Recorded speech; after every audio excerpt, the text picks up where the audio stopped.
Welcome to ಪೆಟ್ಸಿಂಗ್ Kannada YouTube channel. ಯಾರ್ಯಾರು ಇನ್ನೂ ಚಾನಲ್ನ ಸಬ್ಸ್ಕ್ರೈಬ್ ಮಾಡ್ಕೊಂಡಿಲ್ಲ ಪ್ಲೀಸ್ ಚಾನಲ್ನ ಸಬ್ಸ್ಕ್ರೈಬ್ ಮಾಡ್ಕೊಳ್ಳೋ ಮುಖಾಂತರ ನಮ್ಮನ್ನ ಸಪೋರ್ಟ್ ಮಾಡಿ. ಹಾಗೆ ಲೈಕು ಕಮೆಂಟು ಶೇರು ಮಾಡೋದು ಮಡಿಬೇಡಿ ಅಂತ ಹೇಳ್ತಾ ಇವತ್ತಿನ ವಿಡಿಯೋ ಸ್ಟಾರ್ಟ್ ಮಾಡ್ತಾ ಇದ್ದೀನಿ. ಇವತ್ತಿನ ವಿಡಿಯೋಲಿ ಫ್ರೆಂಡ್ಸ್ ಮೇಜರಾಗಿ ನಾನು ಎಲ್ಲ ಫಿಶಸ್ಗೆ ಫ್ರೆಂಡ್ಸ್ ಈವನ್ ನನ್ನ ಫೈಟರು ಯಾವುದಕ್ಕೂ 4 ದಿನ ಮೇಲೆ ನಾನು ಫುಡ್ಡೇ ಹಾಕಿಲ್ಲ, ಅಂದರೆ 4 ದಿನ ಕಂಟಿನ್ಯೂಸ್ ಆಗಿ ಫುಡ್ಡೇ ಹಾಕಿಲ್ಲ. ಸೊ ಹೇಗೆ ಸರ್ವೈವ್ ಮಾಡಿರ್ಬೋದು, ಇವಾಗ ಹೇಗಾಗುತ್ತೆ ಅಂದರೆ ಡೈಲಿ ಫೀಡ್ ಮಾಡ್ತಿದ್ರೆ ಸತ್ತೋಗ್ತಾ ಇರ್ತವೆ. ಬಟ್ ನಾನು ಊರ ಹಬ್ಬ ಆಯಿತು ಫ್ರೆಂಡ್ಸ್, ನಮ್ಮ ಊರ ಹಬ್ಬ ಇರೋ ಕಾರಣ ನಾನು ಊರ ಹಬ್ಬಕ್ಕೆ ಹೋಗಿದ್ದೆ. ಆ ಗ್ಯಾಪಲ್ಲಿ ಇನ್ನೇನು ಫಿಶ್ ಅಲ್ವಾ, ಇನ್ನೇನು ಮಾಡೋಕ್ಕಾಗಲ್ಲ, ಬಿಟ್ಟು ಹೋಗಿದ್ದೆ. 4 ದಿನ ಆದಮೇಲೆ ಬಂದು ನೋಡಿದ್ರೆ ಇನ್ನೂ ಎಕ್ಸ್ಟ್ರಾ ಚೇಂಜ್ ಆಗಿದ್ದಾವೆ. ಫಿಶಸ್ ಕಲರ್ ಜಾಸ್ತಿ ಆಗಿದೆ, ಫಿಶ್ ಮರಿಗಳದೆಲ್ಲ. ಆಮೇಲೆ ಏನು ಇದನ್ನ ಫಿಶಸ್ದು ಕಲರ್ ಜಾಸ್ತಿ ಆಗಿದೆ ಫ್ರೆಂಡ್ಸ್. ನಾನೇ ನೋಡಿ ಶಾಕ್ ಆಗೋದೆ. ಆಮೇಲೆ ಮಳೆ ಎಲ್ಲ ಬಂದು ಮಳೆ ನೀರು ತುಂಬ್ಕೊಂಬಿಟ್ಟಿದೆ, ಆದ್ರೂ ಸಿಕ್ಕಾಪಟ್ಟೆ ಕಲರ್ ಎನ್ಹಾನ್ಸ್ ಆಗಿದೆ, ಅಂದರೆ ತುಂಬ ಚೆನ್ನಾಗಿ ಕಾಣಿಸ್ತಿದ್ದಾವೆ. ಇದೆಲ್ಲ ನೋಡಿ ಇದ್ರದ್ದು ಡಿವರ್ಮ್ ಮಾಡಬೇಕು ಫ್ರೆಂಡ್ಸ್, ನೆಕ್ಸ್ಟ್ ವೀಡಿಯೋಲಿ ತೋರಿಸ್ತೀನಿ. ಸೊ ಹೇಗೆ ತೀರ್ಕೊತಿದ್ದಾವೆ ಫಿಶಸ್ಸು, ಆ ವೆದರ್ ಚೇಂಜ್ ಅದೆಲ್ಲ ಡೀಟೇಲಾಗಿ ಹೇಳ್ತೀನಿ. ಬನ್ನಿ ಇವತ್ತಿನ ವೀಡಿಯೋಲಿ ಏನೇನಿದೆ ಅದೇ ಹೇಳ್ಬಿಡ್ತೀನಿ. ಅದೇ 4 ದಿನ ಫ್ರೆಂಡ್ಸ್, 4 ದಿನ ಫುಡ್ಡೇ ಹಾಕಿಲ್ಲ, ಫುಡ್ಡೇ ಟಚ್ ಮಾಡಿಲ್ಲ. ನೋಡಿ ಮಳೆ ನೀರು ಬಂದು ಮಳೆ ನೀರೆಲ್ಲ ತುಂಬಿಕೊಂಡು ಫುಲ್ಲು ಮೇಲ್ಗಡೆವರೆಗೂ ನೀರು ಬಂದಿದೆ, ಫುಡ್ ಹಾಕಿಲ್ಲ. ಆದರೆ ಫಿಶಸ್ ಕಲರು ಇನ್ನೂ ಸಿಕ್ಕಾಪಟ್ಟೆ ಚೆನ್ನಾಗಿ ಕಾಣಿಸ್ತಿದೆ, ಅಂದರೆ ಹೆಲ್ತಿಯಾಗಿದ್ದಾವೆ ಫ್ರೆಂಡ್ಸ್. ಮೇಜರ್ ಅವು ಹೆಲ್ತಿಯಾಗಿರೋ ಕಾರಣ ಏನು ಅಂದರೆ ಈ ಟ್ಯಾಂಕಲ್ಲಿ ಇವಾಗ ಬಿಸಿಲು ಬೀಳ್ತಾ ಇರುತ್ತಲ್ಲ, ಸೊ ಅಲ್ಲಿ ಆಲ್ಗೆ ಬೆಳ್ಕೊಳುತ್ತೆ ಫ್ರೆಂಡ್ಸ್. ಈಗ ಯೋಚನೆ ಮಾಡಿ, ದೊಡ್ಡ ಕೆರೆ ಸಮುದ್ರದಲ್ಲಿ ಡೈಲಿ ಯಾರು ಫುಡ್ ಹಾಕ್ತಾರೆ ಓಕೆ.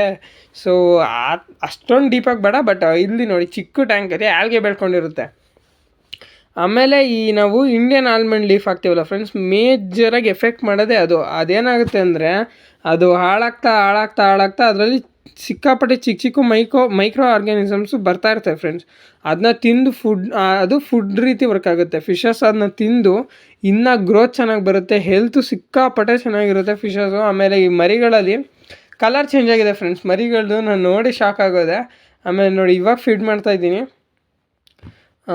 ಪಾರಿವಾಳದ ವೀಡಿಯೋ ಬಂದಿತ್ತಲ್ಲ ಬ್ರೋ ಅನ್ಸ್ಬೋದು, ಅಂದರೆ ಪಾರಿವಾಳ ವೀಡಿಯೋಗಳನ್ನ ಫಸ್ಟೇ ರೆಕಾರ್ಡ್ ಮಾಡಿ ಆಮೇಲೆ ಡಬ್ ಮಾಡಿದೆ ನಾನು ಊರಿಗೆ ಹೋಗಿ.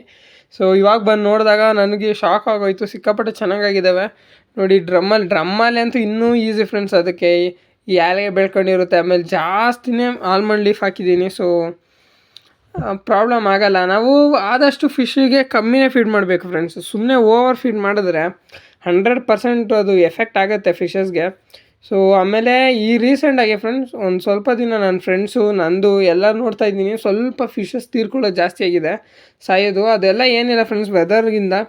ಅದ್ರದ್ದು ನೆಕ್ಸ್ಟ್ ವೀಡಿಯೋಲಿ ಹೇಳ್ತೀನಿ, ಡಿವಾರ್ಮ್ ಹೆಂಗೆ ಮಾಡಬೇಕು ಎಲ್ಲ ಹೇಳ್ತೀನಿ. ಸೊ ಅದೇ ನಾನು ಬಂದು ನೋಡಿ ಶಾಕ್ ಆಗೋದೆ. ಇವಾಗ ಫುಡ್ ಹಾಕಿದ್ದೀನಿ, ತಿಂತಿದ್ದಾವೆ ಎಲ್ಲ. ಮರಿಗಳು ಒಂದು 20 ಇರ್ಬೋದು ಫ್ರೆಂಡ್ಸ್, ಜಾಸ್ತಿ ಅಂದರೆ ಒಂದು 20 ಇದೆ. ಇದರಲ್ಲಿ ಡಂಬೋ ಇಯರ್ಸು ಮಿಕ್ಸ್ ಇದೆ, ಪರ್ಪಲ್ ಬೆರಿನೂ ಇದೆ, ರೆಡ್ ಡ್ರ್ಯಾಗನ್ನು ಇದೆ, ವೈಟ್ ಟಕ್ಸಿಡೋನೂ ಇದೆ. ಅಂದರೆ ಸ್ವಲ್ಪ 4-5 ಆ ಥರ ಮಿಕ್ಸ್ ಇದ್ದಾವೆ. ವೈಟ್ ಟಕ್ಸಿಡೋ ಮರಿ ದೊಡ್ಡ ಇದ್ದಾವೆ.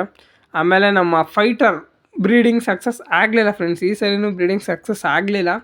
ಸೊ ಬ್ಯಾಡ್ ಲಕ್ ಅಂತ ಏನು ಹೇಳೋ ಗೊತ್ತಿಲ್ಲ. ಫೀಮೇಲು ಸಿಕ್ಕಾಪಟ್ಟೆ ದೊಡ್ಡದಿದೆ, ಮೇಲ್ನ ಬಗದಾಕ್ಬಿಟ್ಟಿದೆ. ನೋಡೋಣ ಇನ್ನು ಇವೆಲ್ಲ ಇನ್ನೂ ಎಷ್ಟೆಷ್ಟು ಮರಿ ಆಗ್ತಾವೋ ಗೊತ್ತಿಲ್ಲ. ಸದ್ಯಕ್ಕಂತೂ ಒಂದು 20 ಮರಿ ಇದ್ದಾವೆ. ಆಮೇಲೆ ಡಂಬೋ ಇಯರ್ಸ್ ಒಂದು 30 ಇರ್ಬೋದು ಫ್ರೆಂಡ್ಸ್, ಅದೊಂದು 30 ಮನೆ ಒಳಗಡೆ ಇರೋದು. ಸೊ ನೋಡೋಣ ಏನೇನಾಗುತ್ತೆ ಎಕ್ಸ್ಟ್ರಾ ನೋಡೋಣ. ಗಿವ್ ಅವೇದು ಹೇಳಿದ್ನಲ್ಲ ಫ್ರೆಂಡ್ಸ್, 1K ಫ್ರೆಂಡ್ಸ್, 1K ಆಗಿದ್ದ ದಿನವೇ ಗಿವ್ ಅವೇ ಮಾಡ್ತೀನಿ ಫ್ರೆಂಡ್ಸ್. ಇವತ್ತು 1K ಆಯಿತು ಅಂದ್ರೆ, ಸೊ ನೈಟ್ ಆದರೆ ಮಾಡೋಕ್ಕಾಗಲ್ಲ, ಇವತ್ತಾದರೆ ನಾಳೆ ಮಾಡ್ತೀನಿ. ಸೊ ಅವತ್ತೇ ನಾನು ಈ ಕಮೆಂಟ್ಸ್ ಎಲ್ಲ ನೋಡಿ, ಆ ಕಮೆಂಟ್ಸ್ ನನಗೆ ಇಷ್ಟ ಆಗೋ ಥರ ಇದ್ದರೆ ಅಂತ ಏನಿಲ್ಲ ಫ್ರೆಂಡ್ಸ್, ಕಂಟಿನ್ಯೂಸ್ ಆಗಿ ತುಂಬ ಪಾಸಿಟಿವ್ ರೆಸ್ಪಾನ್ಸ್ ಇದೆ. ತುಂಬ ಜನ ಕಮೆಂಟ್ ಮಾಡ್ತಾಯಿದ್ದಾರೆ. ನನಗೆ ಹೇಗೆ ಥ್ಯಾಂಕ್ಸ್ ಹೇಳಲಿ ಅಂತ ಗೊತ್ತಿಲ್ಲ. 5 ಜನ ಗಿವ್ ಅವೇ ಮಾಡೋದು ಫ್ರೆಂಡ್ಸ್. ಆ ಟೈಮಲ್ಲಿ ಯಾವ್ಯಾವ ಫಿಶಸ್ ಇರುತ್ತೆ ಅದೆಲ್ಲ ಕೊಟ್ಬಿಡ್ತೀನಿ. ನೋಡೋಣ, ಅಂದರೆ ಟ್ರಾನ್ಸ್ಪೋರ್ಟೇಷನ್ ಚಾರ್ಜ್ ಹಾಕ್ಬೇಕು ಫ್ರೆಂಡ್ಸ್ ಅಷ್ಟೇ ನೀವು 5 ಜನಕ್ಕೆ. ಆಮೇಲೆ ಪಿಜನ್ಸು ಗಿವ್ ಅವೇ ಬರುತ್ತೆ. ಸೊ ಅದೆಲ್ಲ ಇರಲಿ. ಆಮೇಲೆ ಈ ಫುಡ್ ಹೇಳೋದ್ನಲ್ಲ, ಆದಷ್ಟು ಕಮ್ಮಿ ಫೀಡ್ ಮಾಡಿ ಫ್ರೆಂಡ್ಸ್, ಆದಷ್ಟು ಅಂದರೆ ಸ್ವಲ್ಪ ಹಾಕ್ಬಿಡ್ಬೇಡಿ. ಆ್ಯಾವ್ರೇಜಾಗಿ ಒಂದು 10 ಕಾಳು 5 ಕಾಳು ಆ ಥರ ಏನು ಲೆಕ್ಕ ಇಟ್ಕೊಳಕೋಬೇಡಿ, ಅಂದಾಜಲ್ಲಿ ಹಾಕಿ ಅವು ತಿನ್ಕೊತವೆ. ಆಮೇಲೆ ಈ ಕ್ಲೀನಿಂಗ್ ಬಗ್ಗೆ ಒಂದು ಸ್ವಲ್ಪ ಜಾಸ್ತಿ ಕಾಳಜಿ ವಹಿಸಿ ಫ್ರೆಂಡ್ಸ್. ಕ್ಲೀನ್ ಮಾಡೋದು ಅಂದರೆ ಬರೀ ನೀರು ಅರ್ಧ ತೆಗ್ದು ಅರ್ಧ ಹಾಕೋದಲ್ಲ, ಹೊಸದು ಕೆಳಗಡೆ ಇರೋ ಗಲೀಜನ್ನ ಕ್ಲೀನ್ ಮಾಡೋದು ಫ್ರೆಂಡ್ಸ್. ಅಂದರೆ ವಾರಕ್ಕೊಂದ್ಸರಿ 30% ನೀರು ಖಾಲಿ ಮಾಡಬೇಕಾಗಿರೋದು, ಸುಮ್ಮನೆ ಅಲ್ಲ. ಸೊ ಇವತ್ತಿನ ವೀಡಿಯೋ ಇಷ್ಟ ಆಗಿತ್ತು ಫ್ರೆಂಡ್ಸ್. ನನಗೂ ಒಂಥರ ಖುಷಿ ಆಗ್ತಾಯಿದೆ 4 ದಿನ ಆದಮೇಲೂ ಯಾವ ಫಿಶು ಸತ್ತಿಲ್ಲ. ಸೊ ಸರಿ, ಇವತ್ತಿನ ವೀಡಿಯೋ ಎಂಡ್ ಮಾಡ್ತಾಯಿದ್ದೀನಿ ಇಲ್ಲಿಗೆ. ಯಾರ್ಯಾರು ಇನ್ನೂ ಚಾನಲ್ನ ಸಬ್ಸ್ಕ್ರೈಬ್ ಮಾಡಿಲ್ಲ ಪ್ಲೀಸ್ ಚಾನಲ್ನ ಸಬ್ಸ್ಕ್ರೈಬ್ ಮಾಡಿ. ಸಪೋರ್ಟ್ ತುಂಬ ಚೆನ್ನಾಗಿ ಸಿಗ್ತಿದೆ, ಹೀಗೆ ಇನ್ನೂ ಮುಂದೆ ಹೋಗಲಿ ಅಂತ ಹೇಳ್ತಾ ಇವತ್ತಿನ ವೀಡಿಯೋ ಎಂಡ್ ಮಾಡ್ತಾಯಿದ್ದೀನಿ. ಲೈಕ್ ಮಾಡಿ, ಕಮೆಂಟ್ ಮಾಡಿ ಫ್ರೆಂಡ್ಸ್. ನಿಮ್ಗೆ ಏನು ಅನಿಸುತ್ತೋ ಕಮೆಂಟ್ ಮಾಡಿ. ಬೇರೆ ವೀಡಿಯೋ ಬೇಕಾದ್ರೆ ಪ್ಲೀಸ್ ಅದನ್ನೂ ಕಮೆಂಟ್ ಮಾಡಿ ಅಂತ ಹೇಳ್ತಾ ಇವತ್ತಿನ ವೀಡಿಯೋ ಎಂಡ್ ಮಾಡ್ತಾಯಿದ್ದೀನಿ. Thank you so much.